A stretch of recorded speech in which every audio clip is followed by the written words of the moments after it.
ये भक्ति है। भक्ति कोई और चीज को ना मान लेना। हम सोचते हो कि भक्ति और कुछ है। भक्ति हमारे कर्म में है। भक्ति वाले कर्म अगर हम करते हैं, भक्ति वाले हैं शुभ कर्म, नेक कर्म, परहित, पर उपकार, दूसरे पर दया, उपकार और धर्म का पालन करना, ये जिसके पास हैं वो सच्चा भक्त है। और जो बुद्धि से, चतुराई से, चालाकी से या किसी ज्ञान से सोचता हो कि परमात्मा मिलता है, नहीं मिलेगा। भोले भक्तों को सहज में मिल जाएगा। मिल तो उनमें भी जा, लेकिन वो बुद्धि के तराजू पर तोलते हैं। बुद्धि का काम वहाँ नहीं है। बुद्धि तो बहुत खराब करती है। वो तो बाल की खाल निकालना शुरू कर देंगे। अब बाल की खाल क्या निकालोगे? बाल में है को निकाल। फिर भी उसमें तर्क वितर्क करेंगे, बुद्धि के सवाल करेंगे। अब भक्ति का रूप बार बार जिनके नाम लेते हो, कितना जो सच्चे भक्त हुए, जिनका विश्वास दृढ़ था, एक बात भी बता दी तो उसी पर यकीन कर लिया। भीलनी को एक ही गुरु की बात पर यकीन आ गया था। गुरु ने मरते वक्त चोला जब छोड़ा, रोने लगी। दुनिया की सताई हुई थी। गरीब आदमी को कौन मुंह लगाता है? लेकिन संत, फकीर, महात्मा वो ना आदमी की हालत नहीं, गरीबी नहीं देखते। वो उनके दिल की श्रद्धा, प्यार, भक्ति और भाव को देखते। इसलिए भाव भक्ति कहा गया है, प्रेम भक्ति कहा गया है, श्रद्धा भक्ति कहा गया है, सेवा भक्ति कहा गया। वो सच्ची भक्ति देखते हैं। जब उनके गुरु का अंत टाइम आया, जब तक तो उसका सहारा था बेचारी का। और पहले भी ये प्रकरण आया हुआ था भी क्या, गरीब जाति में थी। जवानी की उम्र जब आई तो घर वालों को चिंता शादी की हुई। अब शादी से पहले ही गरीब आदमी तो शादी में जो खर्च होता है उसके लिए इंतज़ाम करता। उन ज़मानों में क्या खर्चा करना था, क्या लगना था। फिर भी खाने पीने का गरीब आदमी को तो वही मुश्किल हो जाता। लेटेस्ट फैशन ढूंढने का endless search comes to an end. Use Myntra's easy feature, Shop by Trend. Search for products, click on the Trends toggle and shop from 50,000 plus trendy styles. Explore now.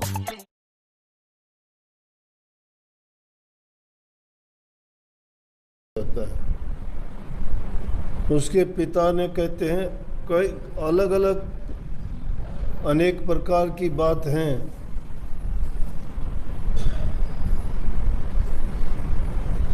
उन्होंने क्या किया, कहीं बकरी के बच्चे, कहीं भेड़ के बच्चे, इस तरह के इकट्ठे करने शुरू कर दिए।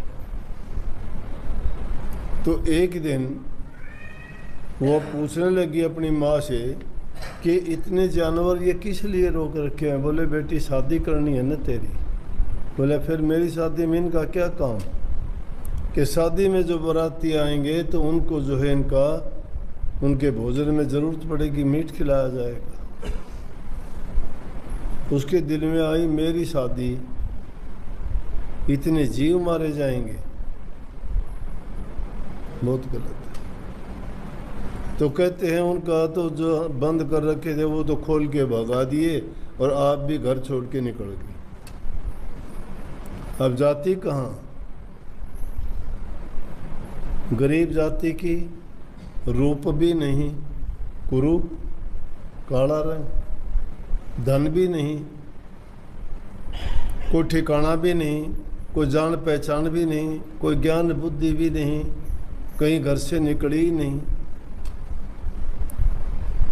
उन अवस्थाओं में ज़िंदगी जिसने गुजारी, लेकिन समझ उसको, उसके दिल में दया कि जीव इनसे इतनी होगी मेरी शादी के लिए तो धिक्कार है ऐसी शादी से, ऐसे जीने से। जंगल में निकल गई, कहाँ जाती? जंगलों में ऋषि रहते थे उन दिनों में, आज का ज़माना नहीं था। वक्त के अनुसार हालात भी बदलते रहते हैं, हमेशा एक जैसे हालात नहीं। सभी काम टाइम के अनुसार होते हैं। आज अगर पिछले ज़माने की बात हम याद करें, आज यज्ञ हवन करने बैठ जाएं, आज वेद मंत्रों का उच्चारण करने लग जाएं, तो हमारी तो ज़िंदगी बीत जाएगी। कोई 20 साल का, कोई 30 साल का, कोई 40, 50, 60 में गुजर जाएंगी। वो ऋषि लोग तो उनकी लाखों वर्ष उम्र होती थी, कई कई हजारों वर्ष तक तप किया। 60-60, 70-70 हजार के लेख मिलते हैं। कई कई पीढ़ियों तक राजाओं के गुरु रहे, कई पीढ़ियों तक। वशिष्ठ मुनि रघुकुल में कितने पीढ़ियों तक उनके गुरु रहे। तो इस तरह से जब उसको कोई ठिकाना नहीं तो उसको साधुओं की कुटिया नजर आई। साधु लोग जंगल में विरक्त महात्मा होते थे, तप करते थे, यज्ञ करते थे। ये भक्ति का उस टाइम में बड़े से बड़ा साधन था। आज की तरह आज के युग में भक्ति के 3 साधन हैं: नाम का सुमरण करना, ध्यान करना और शब्द का सुनना। इनको सुमरण, भजन और ध्यान के नाम से जानते हैं।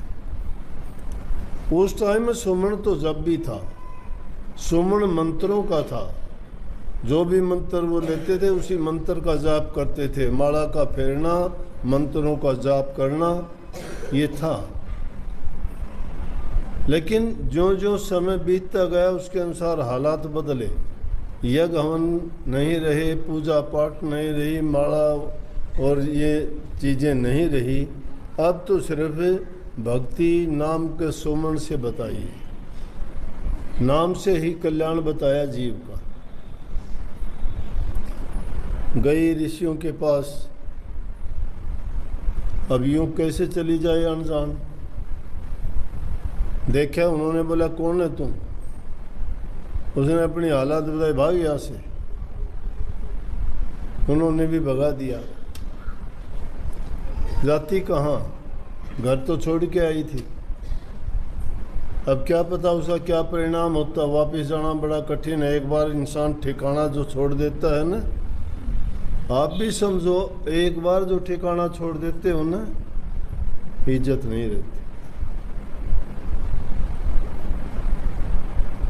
हमारे समाज में बड़ी बात ये कहते, ठोड़ पड़ा पत्थर भारी होता है। एक बार जिस आदमी ने यकीन खो दिया, फिर यकीन आना बड़ा कठिन होता है उस पर। कबीर साहब कहते हैं, एक बार परखियर ना वो बारंबार, बालू ताहे किरकरी जो छानो 100 बार। क्योंकि बालू में किरकरापन है, 100 बार छानने के बाद भी किरकरापन नहीं जाता। इसलिए आदमी को अपनी जगह नहीं छोड़नी चाहिए। आप लोगों को विशेष रूप से कहता हूँ, शादी के बाद में थोड़ी बहुत अनबन हो जाती है, सास ससुर से नहीं होती, पति से नहीं बनती, घर परिवार में कोई छोटा मोटा कहा सुनी हो जाती है, तो घर छोड़ के नहीं जाना चाहिए। वहीं रह के अपना सुलझेड़ा करना चाहिए। प्यार प्रेम से बात करके उस बात को वहीं सुलझा लेना चाहिए। नहीं तो जो जो टाइम गुजरता जाता है वो बात भारी हो जाती है। और वो भारी होने के बाद में जब ठिकाना इंसान का छूट गया तो उसकी उस हवा भरे हुए फुटबॉल की तरह से हो जाती है। यहाँ से ठोकर लगी वहाँ, वहाँ से ठोकर लगी वहाँ, क्योंकि ठिकाना छूट गया। आज जो ठिकाने का होता है ना, उसको कोई कहता नहीं। जिस प्रकार से कुत्ते को कोई पाल लेता है, वो पटा बांध देता है गल में, और जब वो दवाई गिरने वाले आते उसको नहीं गिरते, कहते इसका धनी है। और जिसका पता नहीं हो उसको सबको गोली डाल देते हैं मारने के लिए। वो ठिकाने का है, बंधा हुआ है, एक चीज से है, जुड़ा हुआ है। कभी अपना ठिकाना नहीं छोड़ना चाहिए। बुरा मत मानना मेरी बात का, मेरे मन में आती हो वो मैं हित करके और